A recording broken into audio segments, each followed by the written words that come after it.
Assalamualaikum, halo semuanya, selamat datang di Ujar, Unpam Mengajar. Saya Dr. Nurisma Latri, SIMM. Dan hari ini kita akan membahas tentang laporan keuangan neraca. Materi ini penting karena laporan neraca dapat membantu seorang account officer bank syariah untuk memahami kondisi keuangan calon nasabahnya, mengidentifikasi potensi risiko, dan mengambil keputusan pembiayaan yang tepat. Yuk, simak sampai akhir.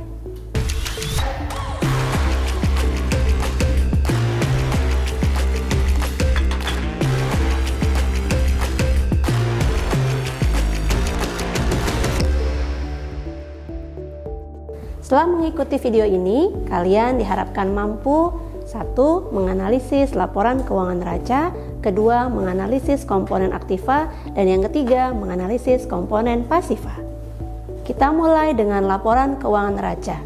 Berbicara mengenai laporan keuangan atau financial statement tidak dapat dipisahkan dari proses akuntansi, yaitu seni dari pencatatan, penggolongan, dan peringkasan. Peristiwa-peristiwa dan kejadian-kejadian yang setidaknya sebagian bersifat keuangan dengan cara yang setepat-tepatnya dan dengan petunjuk atau dinyatakan dalam uang serta penafsiran terhadap hal-hal yang timbul daripadanya. Hasil pencatatan ini adalah suatu ringkasan dari kondisi keuangan perusahaan. Kejadian-kejadian keuangan sehari-hari dicatat berdasarkan bukti-bukti yang tertulis. Pencatatan ini disebut dengan jurnal. Setiap akhir periode, umumnya akhir bulan, pencatatan harian ini dikelompokkan di buku besar masing-masing atau ledger. Nah, dari buku besar ini kemudian diringkas dan disusun menjadi laporan keuangan atau financial statement. Ada berapa jenis laporan keuangan? Nah, yang pertama ada laporan keuangan neraca, yang kedua ada laporan laba rugi, yang ketiga laporan alus kas, keempat laporan perubahan modal, dan yang kelima catatan atas laporan keuangan. Sedangkan dalam laporan keuangan syariah ada tambahannya, yaitu laporan sumber dan penggunaan dana zakat, serta yang kedua laporan sumber dan penggunaan dana kebajikan yang berasal dari mana saja, yaitu dari infak, sedekah, dan juga wakaf.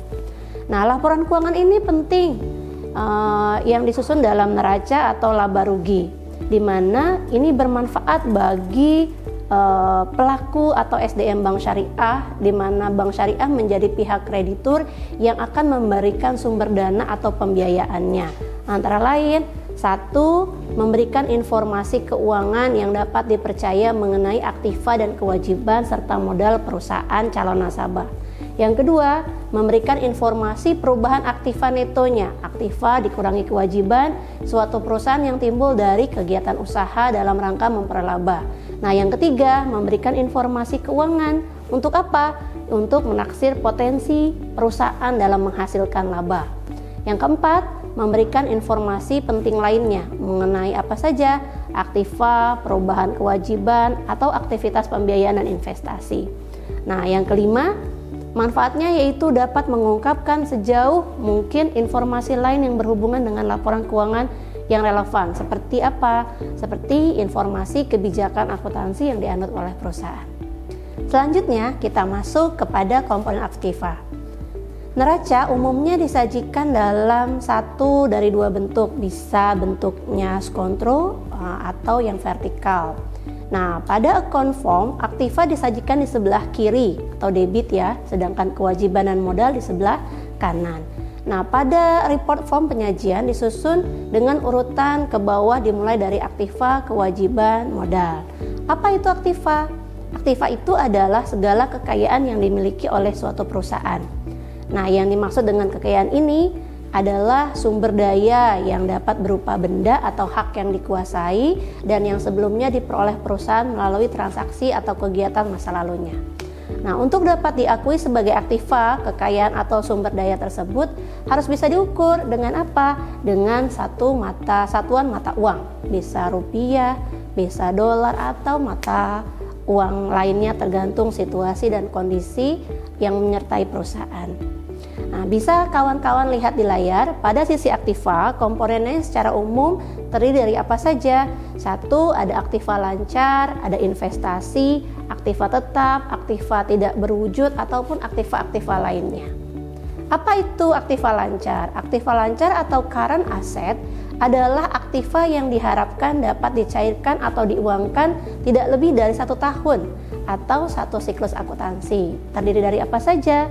Yang pertama ada kas dan bank, yaitu jumlah uang tunai yang ada pada perusahaan dan saldo perusahaan pada bank yang dapat ditarik dengan segera. Kemudian yang kedua adalah surat berharga jangka pendek seperti deposito atau saham yang dibeli untuk jangka pendek saja. Kemudian yang ketiga ada yang namanya piutang dagang. Apa itu? Yaitu tagihan dari perusahaan kepada pihak lain atau debitur yang disebabkan karena penjualan barang atau jasa tapi sifatnya adalah kredit ya. Nah, jadi piutang. Nah, ada lagi kemudian yang keempat piutang wesel. Apa itu piutang wesel? Yaitu surat perintah penagihan pada seseorang atau juga badan untuk membayar sejumlah uang di tanggal yang telah ditentukan sebelumnya pada orang dengan nama yang sudah disebut dalam surat. Nah, ya. Kemudian ada juga persediaan barang. Persediaan barang ini seperti stok, gitu ya, barang yang dibeli dengan tujuan untuk dijual kembali. Nah, harapannya apa? Harapannya adalah mendapatkan suatu laba karena bisa dijual ya. Ada juga yang keenam, beban dibayar di muka. Apa itu? Yaitu pembayaran beban yang dibayar di awal namun belum menjadi suatu kewajiban pada periode yang bersangkutan. Ada lagi piutang lain-lain, yaitu tagihan perusahaan pada pihak lain yang timbul bukan dari aktivitas utama seperti piutang karyawan. Nah, kemudian ada investasi. Investasi ini bisa bentuknya jangka panjang atau long term investment. Nah, ini adalah suatu penanaman modal di dalam perusahaan lain yang jangka waktunya panjang. Selain untuk memperoleh laba atau keuntungan, ini juga bisa mengontrol perusahaan tersebut. Kemudian ada komponen lain yaitu namanya aktiva tetap atau fixed asset. Fixed asset ini adalah suatu kekayaan yang dimiliki perusahaan di mana pemakaiannya atau kita sebut dengan umur ekonomis lebih dari waktu 1 tahun. Nah, digunakan untuk apa? Untuk proses operasi dan serta tidak untuk dijual. Contohnya apa? Tanah, gedung, mesin, peralatan gitu ya, atau alat angkut gitu. Nah, itu ya. Kemudian ada juga komponen lain namanya aktiva tetap tak berwujud. Nah, aktiva tetap ini tak berwujud ini suatu hak istimewa yang dimiliki perusahaan dan dimiliki nilai namun tidak memiliki bentuk fisik. Nah, gitu ya. Contohnya apa? Goodwill, hak paten, hak cipta, merek dagang, hak sewa serta franchise. Adapun aktiva-aktiva lain, itu sebagai akun neraca adalah aktiva dari berbagai hal tidak dapat digolongkan kepada kategori aktiva yang di atas gitu ya. Misalnya aktiva investasi dalam neraca, aktiva tetap atau aktiva yang tak berwujud tadi. Contohnya ada yang namanya biaya praoperasi. Ini adalah biaya yang dikeluarkan sebelum menjalankan operasinya secara komersial. Atau bangunan yang masih dalam pembangunan, jadi belum selesai 100% pada saat neraca disusun. Lanjut pada submateri selanjutnya yaitu komponen pada pasifa. Kewajiban dalam akuntansi adalah hutang. Suatu perusahaan yang muncul karena apa? Karena transaksi pada waktu yang lalu atau masa lalu dan harus dibayar dengan kas, barang atau jasa di masa yang depan. Secara simpelnya kewajiban ini akun yang muncul pada waktu transaksi selesai namun belum dapat mendapat timbal balik dari transaksi itu sendiri. Yang pertama ada namanya kewajiban lancar atau nama lainnya utang lancar atau utang jangka pendek atau current liabilities. Apa itu? Kewajiban ini harus dilunasi dalam waktu tidak lebih dalam 1 tahun atau 1 siklus normal operasi perusahaan. Antara lain contohnya apa? Utang usaha. Ini muncul karena pembelian barang-barang atau jasa secara kredit. Ada lagi utang wesel atau wesel bayar. Jadi janji tertulis membayar kepada pihak lain dengan jumlah tertentu pada tanggal yang telah ditetapkan. Ada juga utang beban. Apa itu utang beban? Nah, ini adalah kewajiban membayar karena perusahaan telah menerima manfaat seperti utang bunga, utang gaji, utang sewa gitu ya.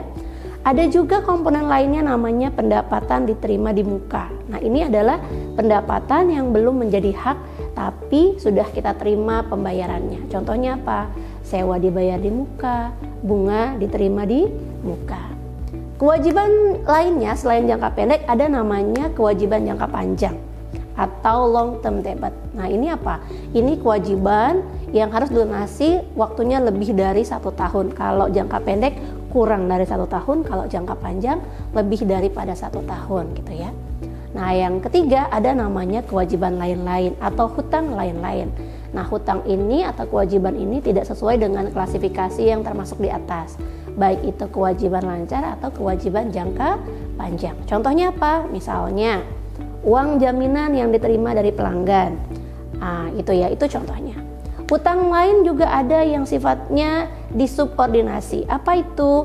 Pinjaman yang diperoleh berdasarkan perjanjian subordinasi, di mana pinjaman ini baru dapat dibayar kembali kalau perusahaan telah melunasi hutang tertentu. Nah, kemudian ada lagi setelah hutang, di sisi pasifa ada namanya modal atau kapital. Apa modal ini? Modal ini adalah dana yang digunakan untuk membiayai pengadaan aset dan operasional suatu perusahaan. Modal dapat dilihat di sisi sebelah kanan, ada modal saham, agio saham, laba ditahan, laba tahun berjalan, dan selisih penilaian kembali aktiva tetap. Modal saham itu apa? Modal saham yaitu jumlah saham yang disetor oleh para pemegang saham. Yang kedua, agio saham. Agio saham itu apa? Agio saham ini adalah kekayaan bersih perusahaan yang diperoleh dari penilaian atau penjualan saham di atas nilai nominalnya. Nah, nilai agio saham itu sebenarnya selisih antara harga jual dan harga beli suatu saham. Jadi singkatnya, agio saham itu selisih lebih setoran pemegang saham di atas nominalnya. Yang ketiga, laba ditahan. Nah, laba ditahan ini merupakan bagian dari laba bersih perusahaan yang ditahan oleh perusahaan dan gak dibayarkan sebagai dividen kepada pemegang saham. Nah, uang ini biasanya diinvestasikan kembali ke dalam perusahaan agar menjadi bahan bakar utama untuk kelangsungan pertumbuhan perusahaan atau digunakan untuk melunasi hutang-hutang perusahaan. Kemudian komponen lainnya ada namanya laba tahun berjalan. Nah, laba ini yang diperoleh dalam tahun buku berjalan setelah dikurangi taksiran utang pajak. Nah, jumlah laba tahun buku berjalan yang diperhitungkan sebagai modal inti hanya sebesar misalnya 50% misalnya jika bank mengalami kerugian pada tahun berjalan. Seluruh kerugian tersebut menjadi faktor pengurang dari modal inti. Nah, yang kelima, selisih penilaian kembali aktiva tetap. Selisih penilaian kembali aset tetap perusahaan yang diakibatkan adanya kenaikan nilai aset tersebut di pasaran atau karena rendahnya nilai aset tetap dalam laporan keuangan perusahaan yang disebabkan oleh devaluasi atau sebab lainnya, sehingga nilai aset tetap dalam laporan keuangan tidak mencerminkan lagi nilai yang wajar. Apa yang harus diperhatikan dalam menganalisis laporan neraca? Yaitu yang pertama yang harus kita perhatikan adalah 1. Nilai aktiva, aset yang ditunjukkan di neraca. Ya. Kemudian nilai aktiva ini belum tentu sama dengan nilai pasar atau nilai likuidasi, di mana nilai jual bila perusahaan dibubarkan. Jadi hal ini disebabkan oleh apa? Yang pertama, untuk aktiva lancar seperti piutang dan persediaan, nilai yang dicatat belum tentu sama dengan nilai yang sebenarnya. Misalnya, piutang dagang 500 juta, belum tentu seluruh piutang tersebut dapat tertagih. Mungkin yang tertagih hanya 450 juta, sisanya 50 jutanya kemana? Nah, itu yang dianggap piutang macet atau yang tidak dapat tertagih. Nah, yang kedua, pada saat mencatat suatu aktiva di neraca, kita mencatatnya sebesar nilai perolehan atau harga pembelian. Misalnya untuk pembelian tanah, nilai tanah. Nah, nilai tanah pada saat kita membeli 5 tahun yang lalu akan beda nilainya dengan nilai tanah saat ini, sehingga nilainya lebih tinggi dari nilai bukunya. Nah, kemudian ada juga beberapa jenis aktiva yang sama sekali tidak memiliki nilai likuidasi atau tidak dapat diuangkan. Contohnya apa? Misalnya biaya praoperasi. Pada saat perusahaan dibubarkan, aktiva ini nggak dapat diuangkan sama sekali, gitu ya. Nah, di sisi lain, jumlah yang tertera di sisi kewajiban benar-benar menunjukkan jumlah yang harus dilunasi oleh perusahaan. Dalam kasus suatu perusahaan dilikuidasi, setelah seluruh kewajiban dibayar, sisanya adalah milik pemegang saham atau equity. Nah, mengingat bahwa nilai aktiva adalah tidak tetap, sedangkan nilai kewajiban adalah tetap, maka nilai modal sendiri itu menjadi tidak tetap juga.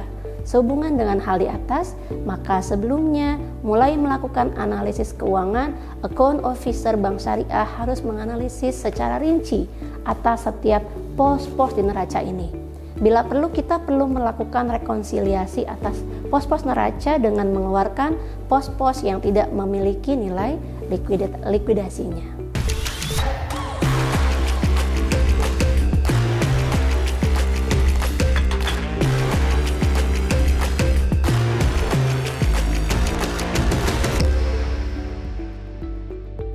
Dari materi yang dipaparkan, dapat kita simpulkan bahwa 1. Laporan neraca dapat menjadi salah satu sumber informasi mengenai apa? Mengenai kondisi perusahaan calon nasabah. Yang kedua, komponen pada aktiva secara umum terdiri dari aktiva lancar atau current asset, investasi atau investment, aktiva tetap, aktiva tidak berwujud, dan aktiva lainnya. Pada komponen pasiva terdiri dari apa saja? Yaitu kewajiban atau hutang dan juga modal. Terima kasih sudah menonton. Jangan lupa like, comment, and subscribe jika suka video ini. Sampai jumpa di video pembelajaran berikutnya. Wassalamualaikum warahmatullahi wabarakatuh.